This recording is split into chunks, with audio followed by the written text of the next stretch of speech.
In a world where politics and people choosing to ignore factual, hard, scientific evidence in favour of their own misguided beliefs can drive you absolutely insane, and you wonder if people are just getting more dumb. People are getting elected into positions who really shouldn't be, and from what I understand, it's the result of some kind of joke. People are choosing to ignore all the good that a particular organisation has done them for centuries. It could drive you crazy. But it also makes me think maybe some of our fiction is kind of coming true, slowly but surely. And maybe this is our chance to put a roadblock in that and turn this all around.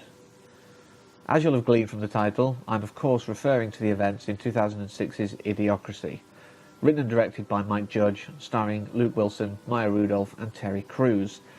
This follows the journey of Private Joe Bowers, selected by the Pentagon to undergo a hibernation project, which should have only gone on for about a year.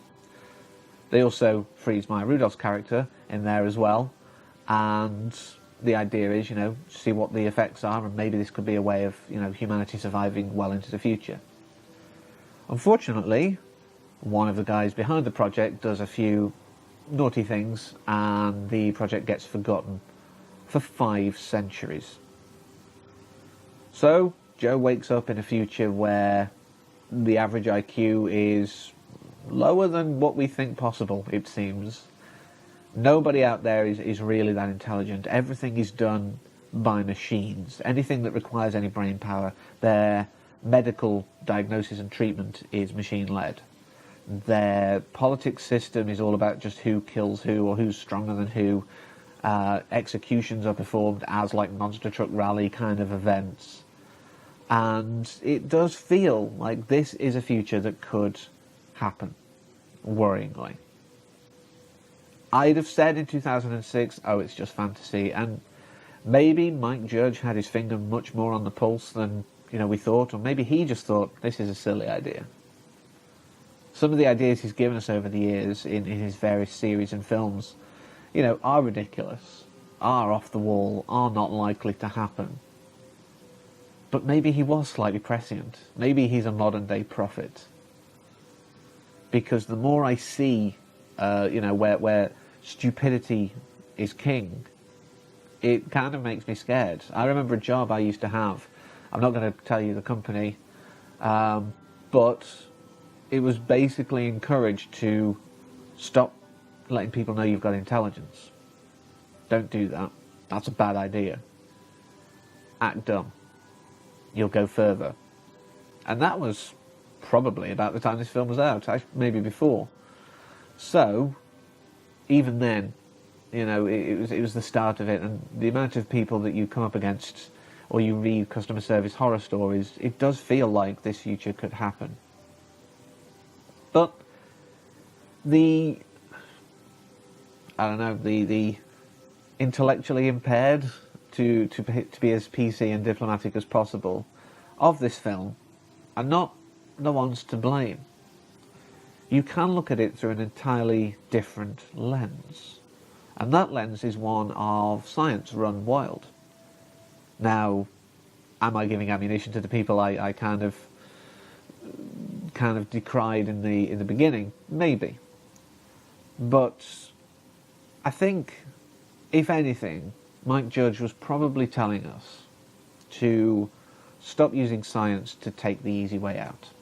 I think that's the real message of this film. I think there is an element of like, alright, just don't forget to be intelligent.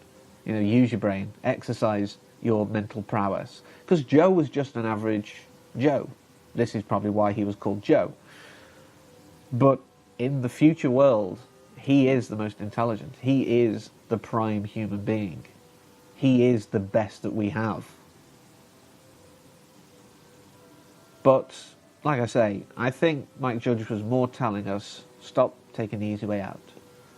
We have scientists working on, just how do we make things more convenient, not how do we develop as a species. Instead of researching, ways to traverse the universe, because who knows, we may use up the resources on our planet before we're ready, if you will. And if we don't have a way to perhaps find another planet to live on and maybe treat better, we're going to end. I mean, of course, heat death of the universe, we're all going to end in many, many years anyway, but, you know, let's try and put that off as much as possible, if we can. And I think that's really what this film is saying. We should be using science not to, I don't know, replace doctors, not to, you know, take the easy road, but to enrich us, to really bring us to the next level of evolution, to make us reach the next goal. And I think that's a great way to look at it. I think if we do use the technological prowess we have, we do use the intellect we have to make our lives better, but not lazier, it'll do us all a favour. So, Mike Judge, whilst he was very, very prophetic, I think he's giving us a coded message here, and not that heavily coded, let's be fair. So, you know, if you are a scientist out there, if you're in some kind of field that, you know, is just on about, like, how can we, I don't know, make people have, like, just lives where it's more convenient, go into a field where it's like, how can we make people better? Please, I implore you. And we can avoid the Idiocracy future. We've got 5 centuries to reverse this before it gets that bad. So take the opportunity now.